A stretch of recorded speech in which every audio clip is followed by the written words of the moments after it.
Welcome to the Human Capital Innovations Podcast, your go-to source for personal, professional, and organizational growth and development. We hope you tune in often for all things people management, organizational development and change, organizational leadership, and social impact related. Maximize your personal and organizational potential with Human Capital Innovations Podcast.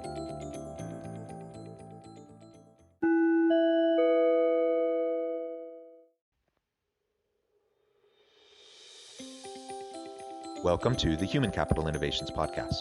In this HCI podcast episode, I talk with Neelu Kaur about bringing mindfulness and stress management practices to individuals, teams, and organizations.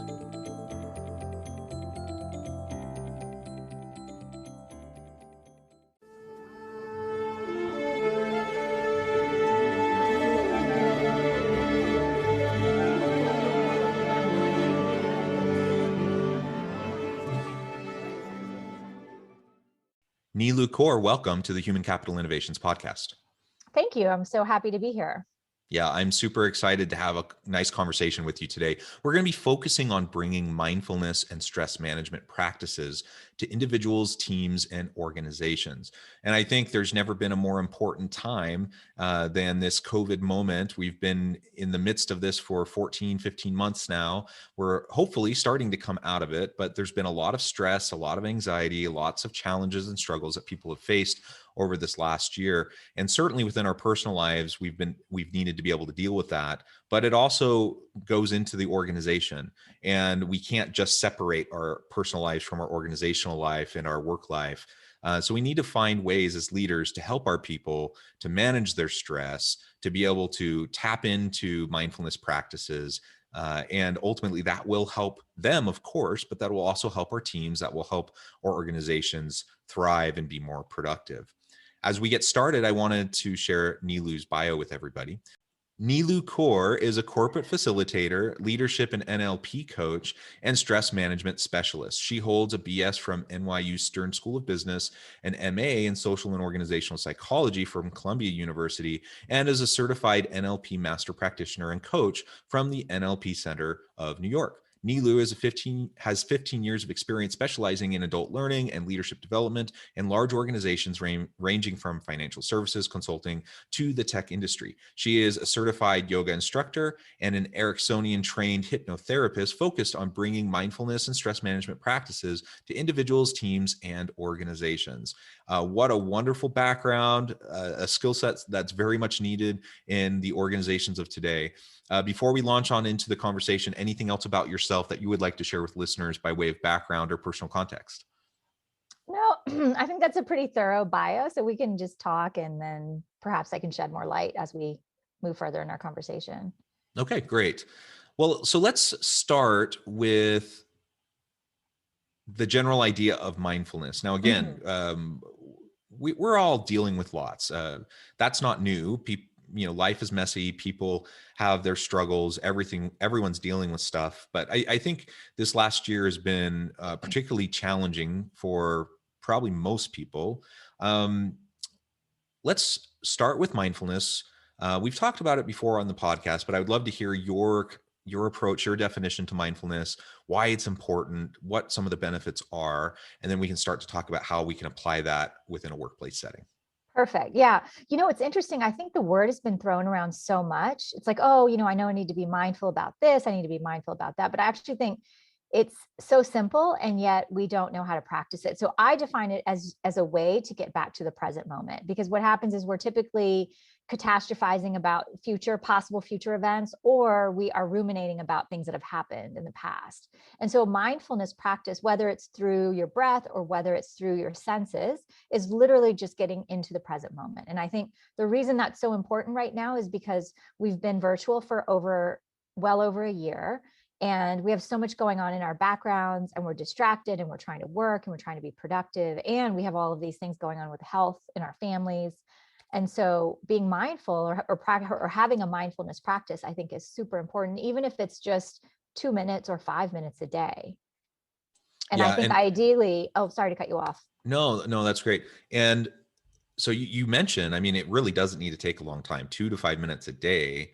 It literally can be 30 seconds of breath work in between stressful meetings, right? I mean, you can take little bits of time, um, either, really scattered throughout the day, that can really help to recenter you and pull you back into the present moment, like you said. I think that's wonderful. What are some of those types of things that you do, or that you talk about with people you coach Mhm. or do consulting with? Yeah, so I do a lot of group facilitation. So I have a series called Stretch Your Wellbeing, and each workshop is, all about managing your distractions, what to do in the evening, what you can do for your daily routines. And it comes from Ayurveda, which is a holistic healing system based in India. But these things that we can start to do daily that help us be more mindful.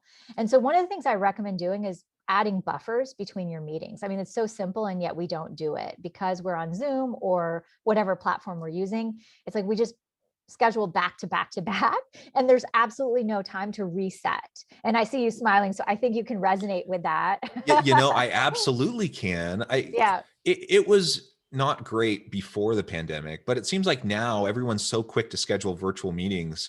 And I've had days where I've literally had like 8 hours straight of back to back to back to back to back meetings. And it's crazy, right? Yeah, and some organizations actually have a like cutoff. So if it's a 45 minute, if it's an hour meeting, it's only 45 minutes. So you have 15 minutes. And some organizations are actually making this like a mandate, right? So there's Yeah, different that's things great. that are, yeah, there are different things that are going on in different companies that are really taking into consideration that there's no time to reset, and there's no time for downtime between your meetings. And so downtime is when you're sort of introspective, when you can strategize, when you can think about the next thing. And if we go back to back to back, we just can't do that. So it's like, that's one really easy tip, is just to have a buffer between your meetings. And Yeah, the can other I thing that, just comment on that oh, too of real course, quick? I please. mean, so clearly from a mindfulness perspective and a stress management perspective, I think having those gaps is really important. But you also just mentioned, and I think it's worth highlighting, that from a strategic perspective, I mean, if you're going from back to back to back meetings all day, there is no way that's going to be productive. There's no way you're going to actually be able to process everything that's happening in all those meetings all day long. And so what you end up doing is going through the motions, and you're just there, to say that you were there, but you're probably not contributing meaningfully in all those meetings, or you're not learning or listening intently or getting everything out of those meetings that you could or should. You're certainly not strategizing because you just have no time to process or to deal with the information. It really is not a good idea. And Right. so I love that, as you mentioned, that organizations should be proactive about that. Not even just from a mindfulness standpoint and a mental health standpoint for your people, but Mhm. just a pure productivity standpoint. I mean, goodness, like limit the number of meetings, provide gaps in those meetings. I think that's wonderful. And also, like, ask yourself, do I need to be in this meeting? Like, that's the first and foremost, because there's meetings just for the sake of meetings. I work for myself, so I'm very careful as to the meetings I schedule, but I still see things pop up on my calendar that I accepted months ago. And I'm like, why am I in this meeting? So it's like, really, the first question is, do I really need to be here? Am I going to be productive? Am I going to offer anything? Because if you're not, then there's no point in spending your time and wasting the time of other people. So I think the first question is really to do like an audit of your calendar and say, do I actually need to be in these meetings? And if you do, make sure you have time to actually process the information so that you can add value. Otherwise, you're just going like a robot in autopilot from meeting to meeting. Yeah, and I mean, this episode isn't about meetings, so Yeah. we can get back to mindfulness and Yes. stress management here in a Yeah. moment. But I will Yeah. say one more thing about meetings before we shift back, and Yeah. that is, for those people who are scheduling meetings, please, I mean, like you said, if I am the one accepting those invitations, I need to be aware and sometimes even push back and say, no, I really don't need to be at that meeting, or have someone else on my team go to the meeting in my place or whatever. But the people scheduling meetings need to think about that too. Who really needs to be there? And I think we were a little bit more aware of that question before the pandemic, but now that we just have all these virtual meetings, people are like, it doesn't matter. Like we don't have physical space constraints. And so I've been in meetings where literally there's like 100 people, where previously, you'd have a small group of maybe 15 around a Hmm. table. And now we just have all these people in this virtual meeting, and it's really rather silly. And so just don't send out invitations to people that don't really need to be there, where it's not going to be beneficial to them or to the purpose of the meeting. And then of course, so many other things we could talk about, meetings that are either ineffective or, to try to improve them. Yeah. It's But interesting. I go know ahead. we want to get into stress management and mindfulness, but meetings take up so much of our day that I think it's such a focus. So I have one last comment about meetings. I love this. I heard this before. I think it's Amazon. So they say that if you only want the number of people in a meeting that could eat a large pizza pie. So 5 to 7 people is if you're brainstorming, if you're actually trying to Yeah. strategize and do anything, because if you have more than that many people, you're not really going to get your voice heard, and there's going to be, it's not really a productive meeting. So to ask yourself what type of meeting, and then how many people actually need to be there, and who are the key stakeholders that actually need to be in that meeting. Yeah. Yeah. I love it. Great Yeah. tips. Yeah. Okay. So clearly having some gaps throughout your day, to be able to reset, to be able to refocus, recenter, do a little bit of strategizing. I think all that's really important. Mhm. Other thoughts on Yeah. approaches to getting back to the moment?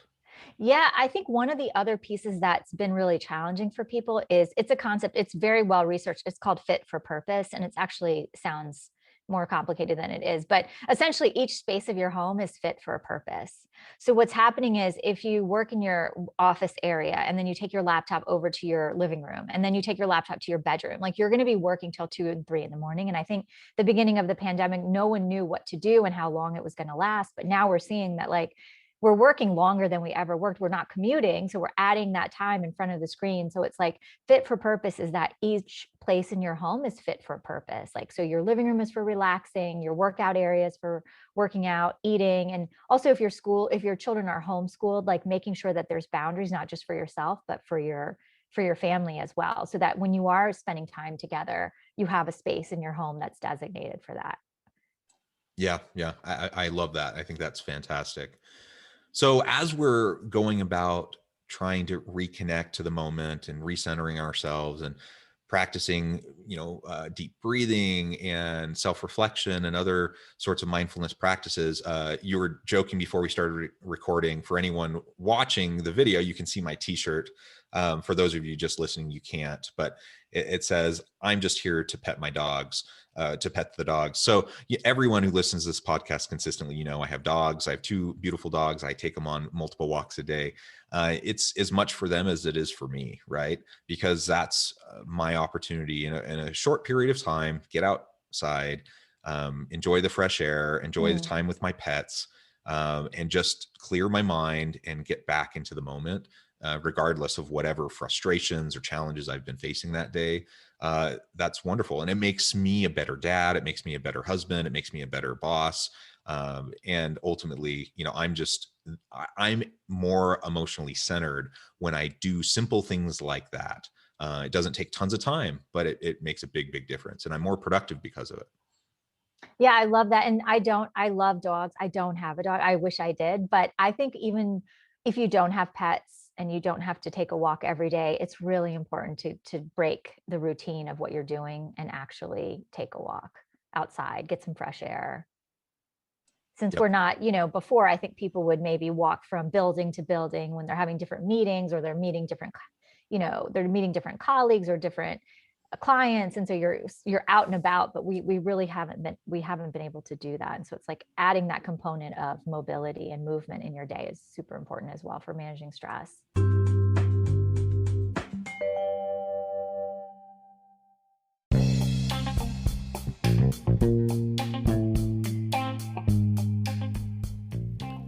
I'm excited to announce the publication of my new book from HCI Press, The Alchemy of Truly Remarkable Leadership: Ordinary, Everyday Actions That Produce Extraordinary Results. Consider how the nature of work has shifted over the past 50 years. With increased globalization, rapid technological advancement, and the shift in economic composition, the average job of today looks very different than the average job of 50 years ago. What will the jobs and organizations of tomorrow look like? Moreover, what does this all mean for organizational leaders? What are the core competencies and capabilities of organizations and their leadership that are prepared for continued disruption and geopolitical and socioeconomic shifts? Regardless of what the future holds, increasingly, leaders need to be socially minded, data-driven, decisive, champions of talent, and disruptors of the traditional notions of leadership, teams, organizations, and work. The Alchemy of Truly Remarkable Leadership will help you to explore your own leadership competencies and capabilities and consider ways to apply and implement them into your workplace and personal life.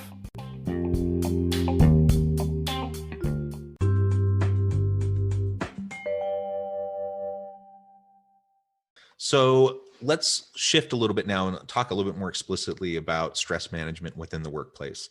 So as leaders, there's many things I need to be worried about and I need to pay attention to. But I hope all leaders are paying attention to the mental and emotional health of their people. If for no other reason, even if you're just a cold-hearted boss and you don't really care about individuals on your teams, I'm sure that doesn't apply to anyone listening. But even if that were the case, there's still a clear business case for stress management and making sure that people can deal with those things effectively. It reduces absenteeism and turnover and all those related costs. It gets people are more creative and innovative. They are more collaborative. Performance, all sorts of performance metrics go up when we deal with those types of things in the workplace. And then, of course, there is the human case as well as the business case. The human case, of course, is we need to treat our people with dignity and respect, and we need to treat them as a whole person. And if they're hurting or they're struggling, one of the roles as a boss, as a leader, is I need to help support them to be their whole authentic self in the workplace. So hopefully anyone listening, you'll be thinking about what you currently do, what you could be doing to help support your people. Nilu, any specific tips that you have for listeners about how they can go about helping their people to deal with the stresses, the anxieties, the challenges and struggles that we all face in the workplace? Yeah, I mean, I have so many thoughts about this, but the first is like, if you are not doing this for yourself, if you're not mentally well and you're not bringing your full self to work, then you're not going to be a good role model. And we model the behavior that we see at the tone at the top. I mean, it just kind of is part of the culture of an organization. So, eating well, sleeping well, movement, like all of that. If you're not doing that as a leader for yourself, and then you're trying to open up a space for your employees to do that, it's not going to happen. There's an incongruency or a disconnect if you're not practicing what you want your people to do. So that's first and foremost is like And taking care of yourself. Can I add to that? Yeah, It please. doesn't really matter what you say if you're doing something different. That behavior and what you're modeling is what your people are predominantly going to do, right? So Right. you can say all the right things, but you better do it also, or it's still going to lead to burnout. It's still going to lead to all the different strains that people face. Right. And even if you you're saying something different, so people might be leading a healthy lifestyle, but they're losing trust in you as a leader because you're not practicing what you're preaching, right? So there's this inauthentic piece if there's incongruency about what you're saying and what you're actually doing. So really important to manage your own sleep, manage your own stress as best as you can, and then that sort of sets the stage for success for your people. Yes, absolutely. And I'm sorry I was cutting you off. You're about to go on to another idea on how to help your people manage stress. One of the things that I think is happening is we assume business as usual. Like if no one comes to you and is complaining, or no one says like, "Hey, I'm really struggling," you just assume everyone's okay. So I think right now, especially again, since we've been virtual for over a year, it's like to have more frequent check-ins, to maybe do something different. So, there in the beginning of the pandemic, there was these like happy hour Zoom meetings. Like maybe that's not it, right? Maybe there's something else you can do that's a more connecting, sort of psychologically safe activity with all of your people, or have your, people managers do that with their people. But ultimately, it's like a constant, regular reach out to actually ask, how are you doing? Because I think leaders assume like if they're not hearing anything, then everyone's just fine. Yeah, and proactively asking that question repeatedly. And to your point, at the beginning of the pandemic, last March, last April, I saw leaders. I was really quite impressed, actually, that leaders seemed extra willing to slow down, step back, check in with their people, see how they're doing, try to provide even more than maybe they had done before, try to provide more emotional support and Mhm. just to help everyone know that, hey, we're in this together. This is a challenge for everyone. We're going to get through this. And then as time went on, some leaders continued to do those things, but many just kind of started again, like you said, it's life is normal, getting back to just your day to day, and forgetting that we still need these check-ins. And in fact, as the pandemic progressed, I think those challenges started to pile up and build up, and pandemic fatigue is a very real thing. I mean, people were dealing with it. My kids are all now back in school in person, but I have 6 children who are all doing school at home for what, 8 months, something like that. And that's a huge load. Trying to do your work, and my wife works. And so we're juggling our work from home with helping our kids do their school and everything else that goes on with life. Those are the types of things we just have to regularly check in. And it shouldn't, Mhm. it shouldn't take a pandemic to get us to do it. But hopefully this maybe was a wake up call to the necessity of empathy and caring, genuine caring for our people, and how important that is. Yeah, and I think there's so many components in that, in what you just said. And even like before the pandemic, I know a lot of leaders I worked with in different organizations, they were very much like, I need to see you in order to believe that you're working. Right. And so that model has long gone, right? So it's like, if you come from the mentality of I need to see you in order to believe you, then that's what you're emanating in your organization. So it's like, how do you then now trust your people when they are virtual? Like there's so many more components to what you said. And it just jogged my memory of like this aspect of we have to reestablish trust because we can't see each other. Right. And sometimes in most organizations, they're so screen fatigued and Zoom fatigued that they don't turn their videos on. So there's even more this exacerbated component of like, hey, I don't see you. So how do I actually trust you? Right. And so then there's this Yeah. stress about, is this person actually working? If they logged off at 5 p.m., what are they doing? Right. Like as a leader, you want to be mindful that there's 100 million things going on in that person's life. So they might log on at 7 p.m. and finish what they need to finish. But a little more flexibility is really important for leaders to have. Yeah, I was doing a coaching session with a CEO last week, and that exact point came up. He was talking about his weekly team meetings, and how he's just frustrated because over time he's seen more and more people turning off their videos, Hmm. and trying to understand why that would be the case and what he can do about it, because he wants everyone to have their videos on. And so we talked through some of those issues that you just mentioned.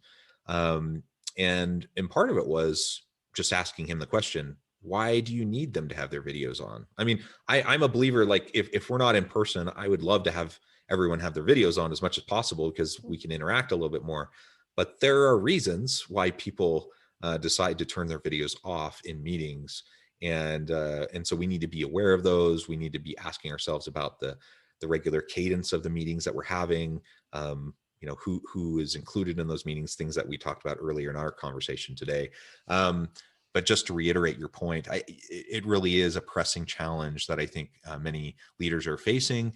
And this idea of FaceTime in the physical office versus FaceTime in a virtual world, and how that intersects with the trust of your people and the empowerment of your people, and micromanaging versus autonomy. I mean, these are all really important conversations. And ultimately, you know, I say this again and again and again to leaders, to my students, to listeners on this podcast.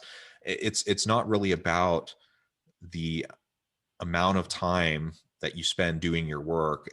It's really not. It doesn't matter when you do your work. It's not about how long you do your work. It's not even really about how you do your work. It's just about what you're able to produce. And if Right. if you're productive and you're creative and you're accomplishing everything and more that your boss wants you to do, who cares how you're doing it? Who cares if you have your camera on? Who cares if you're doing it at 2 in the morning or 10 at night or Hmm. 2 in the afternoon? Um, and so we need to loosen up a little bit. I think we need to let go of the control a little bit, trust in our people a little bit more. And I understand that can be a challenge, especially if you feel like you've been burned by employees Mm. in the past. But I think that's something we constantly have to be striving for as leaders, to develop that mutual accountability and trust with our people. And that in and of itself can go a long way in reducing the stress and anxiety that our people feel. Yeah, and I think, to get really creative. So as a leader, if people are not, well, ideally, if you have your video on and you ask others to have their videos on, chances are that your team will turn their videos on.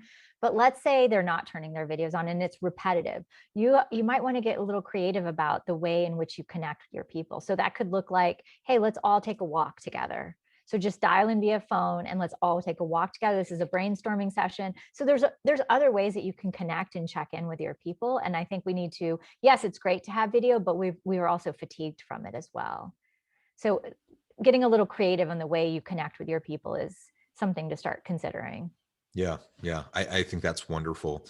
Well, this has been a very fascinating conversation, and Yes, we've really yes. only just scratched the surface. I really appreciate all of your insights and all of your tips. And perhaps I can have you back on another time so we can continue to explore this together. Before we close today, I wanted to give you a chance to share with listeners how they can get connected with you, find out more about your work. In the work that you do with organizations, and then give us the final word on the topic for today.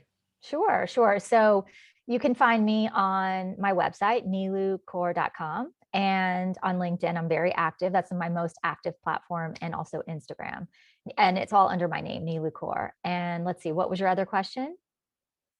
Oh, my work with organizations. So yeah, if you look at my website, you can see the organizations I work with, and then we can, connect, and I can share some of the work that I've been doing with individuals and teams. And my final thoughts on stress management and mindfulness is that whether you're a leader of an organization or you're the leader of your home and your family, if you're not present, no one around you is going to be. So you want to model the behavior. And I think that's really important. Well said. I think that's perfect. Great insight. I encourage listeners to reach out, get connected with Nilu, find out more about what she can do for you and your organization. And as always, I hope everyone can stay healthy and safe, that you can find meaning and purpose at work each and every day. And I hope you all have a great week.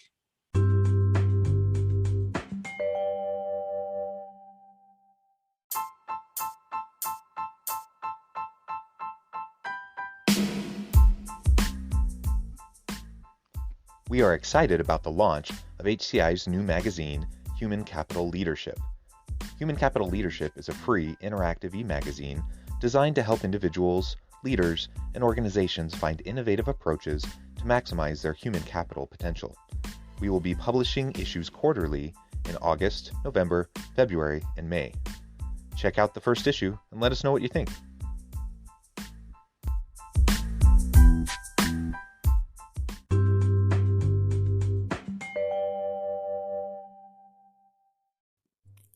Thanks again for joining us for this episode of the Human Capital Innovations Podcast. I hope you stay healthy and safe and that you have a great week.